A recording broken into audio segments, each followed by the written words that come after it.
Assalomu alaykum, hurmatli tinglovchilar.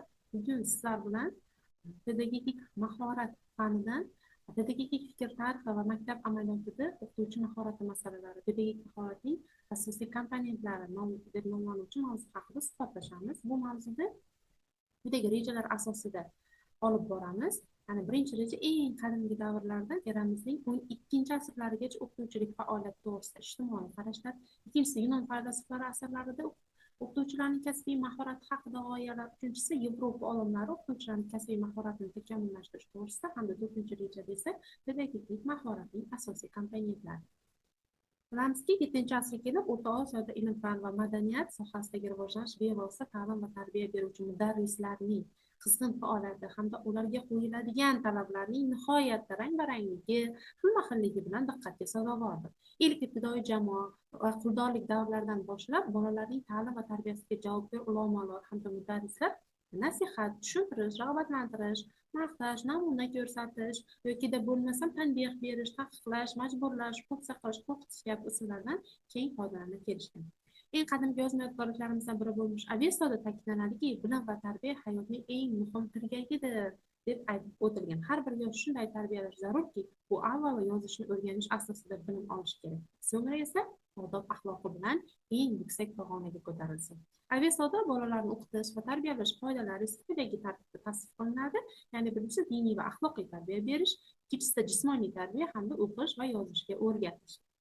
Maxsus tayyorgarlikdan o'tgan muallimlar aynan mana shu Avesta kitobida keltirilishicha bolalarni 7 yoshlaridan boshlab diniy tarbiyaga asoslangan maktablarga jalb qilishgan va maktablarda ma'lum bir marosim o'tkazilgan va bu marosimning nomi muqaddas yashil ko'ylak kiydirish marosimi nomi bilan atalgan va bu marosim o'tkazilgach qohir muallimlar bolalarni Avestoga keltirilgan madodkor kuchlarni ulug'lovchi ezgulik va yaxshilik mavzudasiga sindirishgan, ya'ni sig'intirishgan.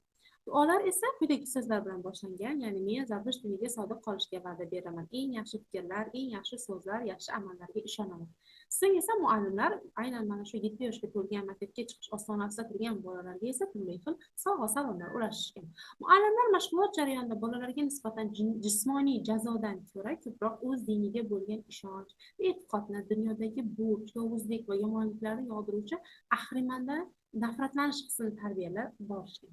Bolalarni sog'lom va baquvvat bo'lib o'sishi bilan birgalikda diniy barcha rasm rusumlarni to'liq bajarishga, rostgo'ylik, mehnatsevarlik, saxovatpeshalik kabi fazilatlarni egallashga qohil muallimlar javobgar bo'lgan.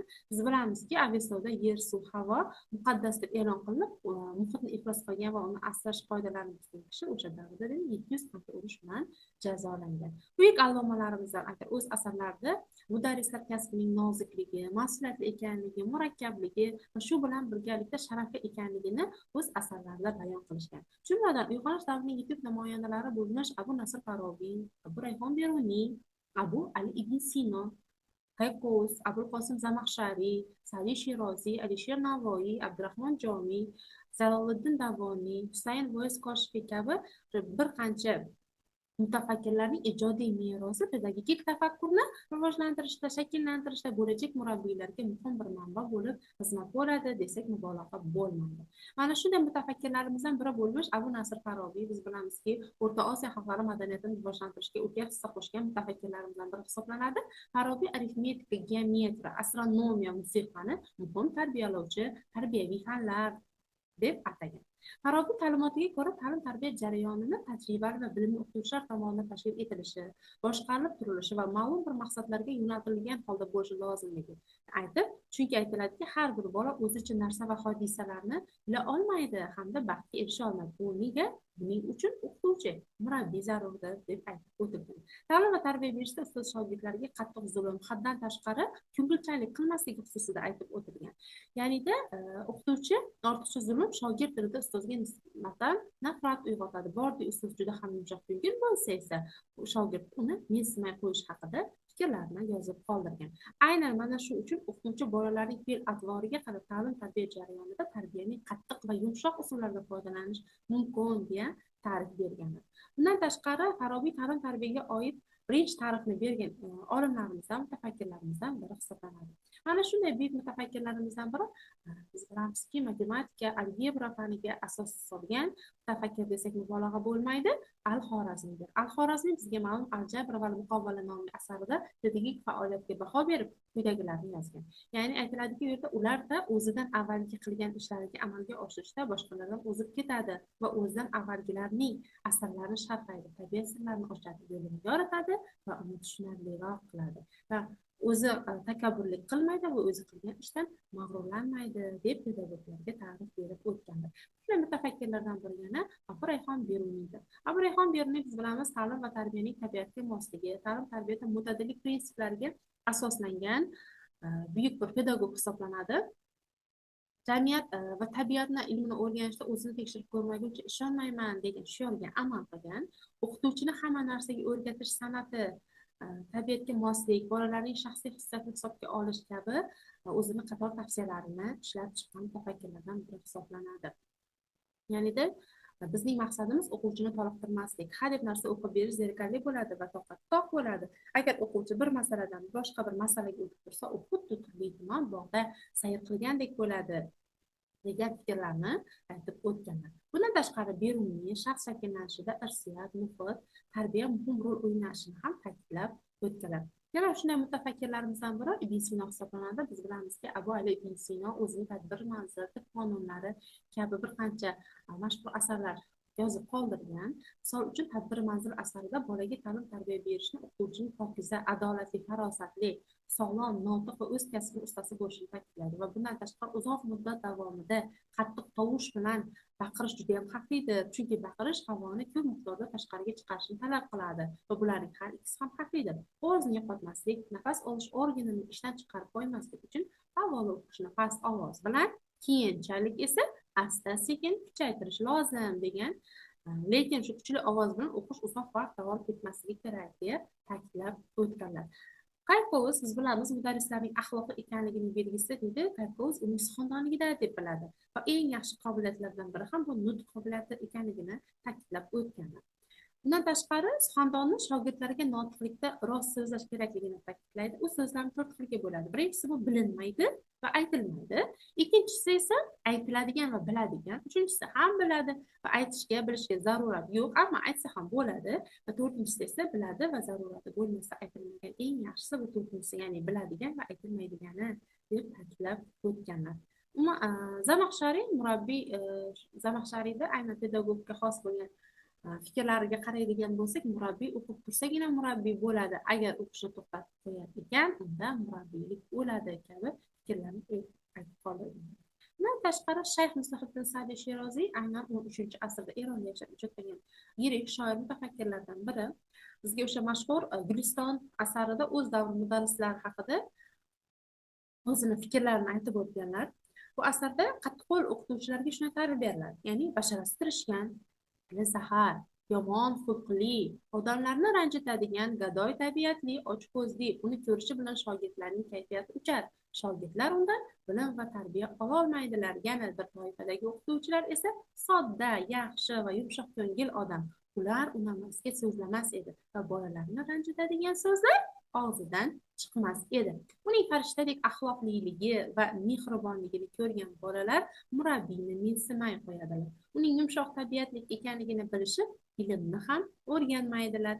Alqissa bolalar o'yinni va to'polonga berilib esa vaqtni bekorga o'tkazadilar. O'sha bizga mashhur bo'lgan bayt muallifi Sa'diy Sheroziy bo'ladi. Ya'ni ustod muallim bo'lsa beozor, darsxona bo'ladi bozor, yokida go'dak eli bozorda harsang o'ynar kabilar. Aynan Sa'diy Sheroziyga tegishli. Bundan tashqari Sa'diy Sheroziy o'qituvchiga nisbatan norozilikni bildirmagan, qattiqqo'l, ilm va tarbiya berishda qattiqqo'llikni doim afzal ko'rgan.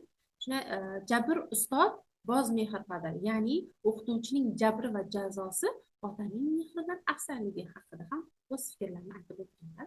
Abdurahmon Jomiy bilamizki, o'zini fikrlarida ustod muallimsiz qolganda zamon nodonlikdan qora bo'lurdi jahon kabi fikrlar muallifi hisoblanadi.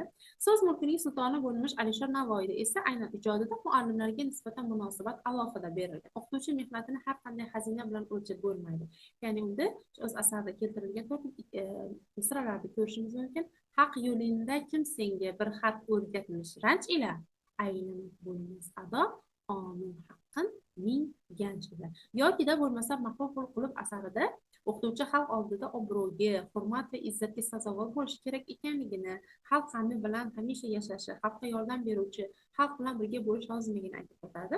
Ya'nida mudarris olimlar orasida eng sara malak qiyofali kishi bo'lishi, ya'ni sof ko'ngilli, pok qalbli, insofli, muruvvatli bo'lishi kerak ekanligini ham aytib o'tdi. Bundan tashqari, shu o'rinda Alisher Navoiy o'qituvchi mehnatini juda murakkab va mashaqqatli ekanligini xolisona baholaydi va shunday ta'rif beradi.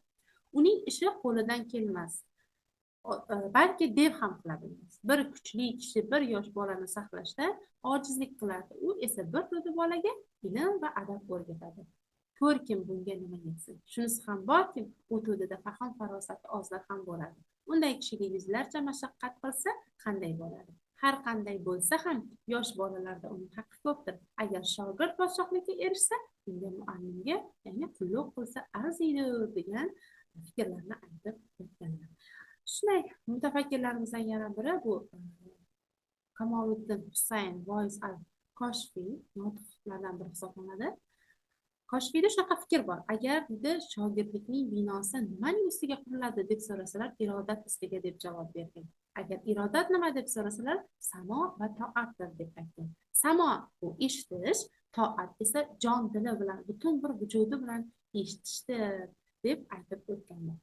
Bundan tashqari Axloqi Muhsiniy asarida ham aynan murabbiy bolaga nasihat va ta'lim berishda lutf va odob qoidalariga rioya qilish darkorligi haqida ham aynan fikrlari aytib o'tilgan. Endi Yunon faylasuflariga agar nazar tashlaydigan bo'lsak, bilamizki, antik davrda maktablarda sifat, afinaning tarbiya tizimini muhim bir tarkibiy qism sifatida faoliyat olib borgan. Qadimgi Yunonistonda bunday joylar akademiya deb nomlangan. Akademiya afsonaviy qahramon akademiya nomidan kelib chiqqan. Biz bilamizki, eramizdan avvalgi 5-asrda Afina yaqinida akademiya so'zi bilan nomlanuvchi Platon joy bo'lib, unda shu Platon o'z shogirdlariga ma'ruzalar o'qigan.